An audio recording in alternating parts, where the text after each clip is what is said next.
आप ये बात जानकर सोच में पड़ जाएंगे कि हमारी पृथ्वी का ज्यादातर हिस्सा पानी से ढका हुआ है, क्योंकि ये एक ऐसा फैक्ट है जिसको हम बचपन से सुनते आ रहे हैं।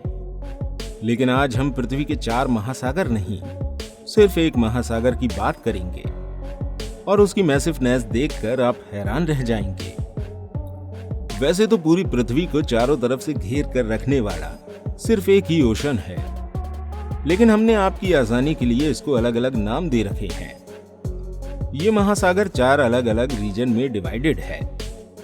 अटलांटिक महासागर, हिंद महासागर, आर्कटिक महासागर और प्रशांत महासागर। हम बाकी 3 महासागरों को हटाकर सिर्फ इस प्रशांत महासागर की बात करने जा रहे हैं, जिसको पैसिफिक ओशन कहा जाता है। लेकिन इससे पहले आपसे रिक्वेस्ट करेंगे कि इंटरनेट शेड्स को सब्सक्राइब जरूर कीजिएगा और वीडियो पसंद आए तो इस वीडियो को लाइक जरूर कीजिएगा। पैसिफिक अकेला ही इतना बड़ा है कि अगर पेरू और चिली के बीच में प्रशांत महासागर के बॉटम तक जाकर एक सुराख किया जाए और उस छेद को आर पार करके सीधा पृथ्वी के दूसरी साइड से निकला जाए, तो आपको ये बात जानकर हैरानी होगी कि इतना सब कुछ करने के बावजूद भी आप वियतनाम और ताइवान के करीब प्रशांत महासागर से ही निकलेंगे। पृथ्वी के किसी भी एक पार्ट के ठीक अपोजिट साइड वाले स्पॉट को एंटीपोड कहा जाता है। प्रशांत महासागर इतना बड़ा है कि इसके खुद के कई एंटीपोड मौजूद हैं। हमारी पृथ्वी का पूरा एक गोल चक्कर 40,000 किलोमीटर का बनता है। यानी अगर किसी एक पॉइंट से हवाई जहाज फ्लाई करे तो पूरे 40,000 किलोमीटर का डिस्टेंस कवर करने के बाद जहाज वापस उसी जगह पहुंच जाएगा।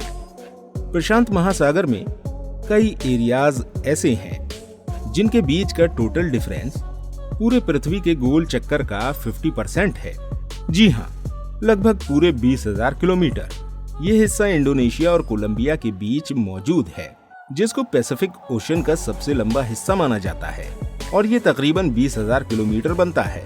रिसर्च के दौरान मुझे भी ये जानकर हैरत हुई।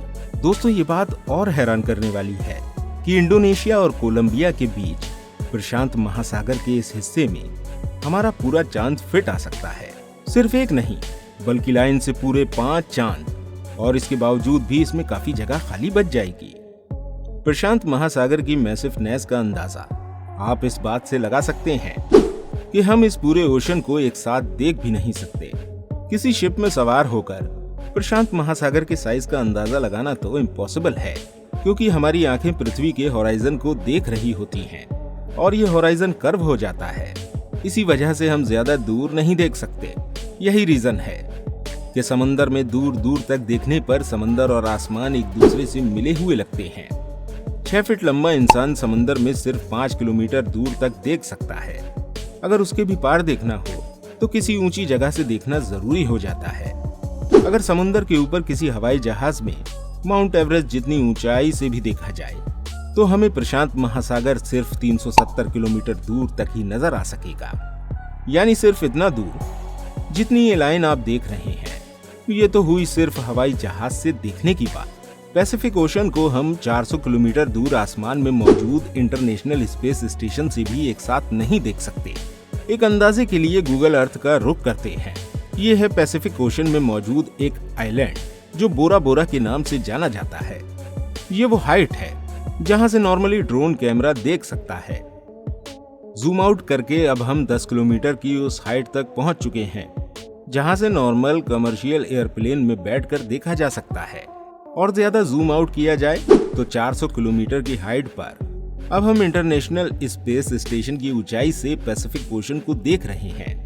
लेकिन अभी भी हमें पूरा पैसिफिक एक साथ नजर नहीं आ पा रहा। ज्यादा जूम करके अब हम 10,000 टाइम्स और ऊपर चले जाते हैं। ये वो फाइनल पॉइंट है जहां तक गूगल अर्थ जूम आउट करने का ऑप्शन देता है।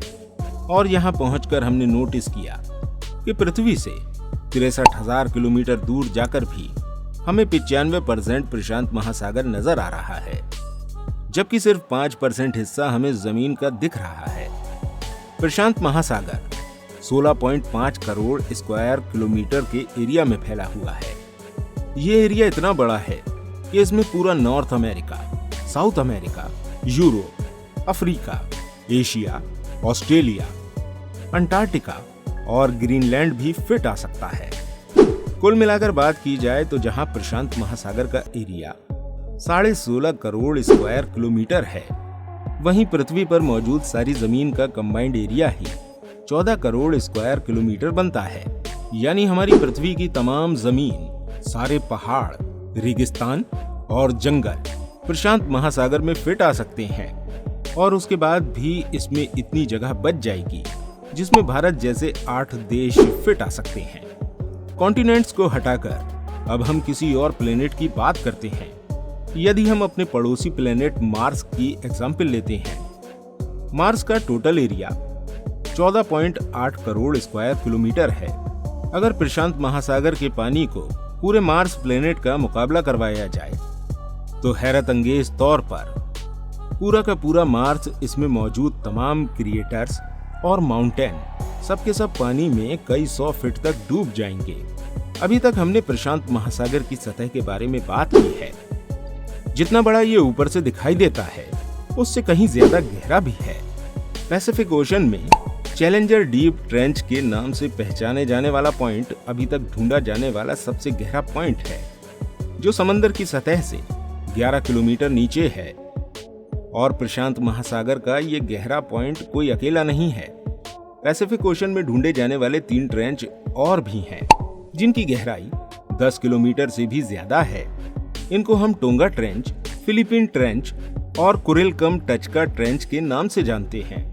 अब जानते हैं पैसिफिक ओशन के बारे में लाजवाब फैक्ट्स।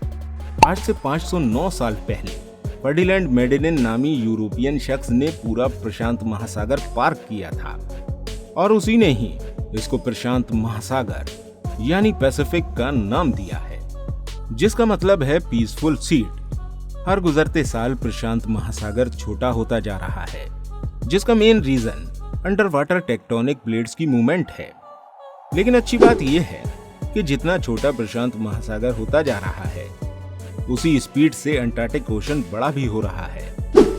दुनिया में ज्यादातर अर्थक्वेक और सुनामी प्रशांत महासागर के बॉटम पर मौजूद टेक्टोनिक प्लेट्स की वजह से आते हैं। पूरी दुनिया में सबसे ज्यादा एक्टिव वोल्केनो प्रशांत महासागर के बॉटम में ही पाए जाते हैं। करीब 75,000 से भी ज्यादा प्रशांत महासागर ओशन के अंदर मौजूद हैं। और इनसे भी बड़ा वोल्केनो न्यूजीलैंड के करीब हैवर सी माउंट के नाम से जाना जाता है। बाकी तमाम चीजों के साथ साथ आइलैंड्स में भी प्रशांत महासागर का पहला नंबर है। पूरे प्रशांत महासागर में 25,000 से भी ज्यादा आइलैंड्स मौजूद हैं और इनमें से हजारों आइलैंड्स ऐसे हैं जिन पर आज तक कोई इंसान नहीं जा पाया। इन तमाम आइलैंड्स को गूगल अर्थ पर ही ढूंढने में कई महीनों का समय भी लग सकता है।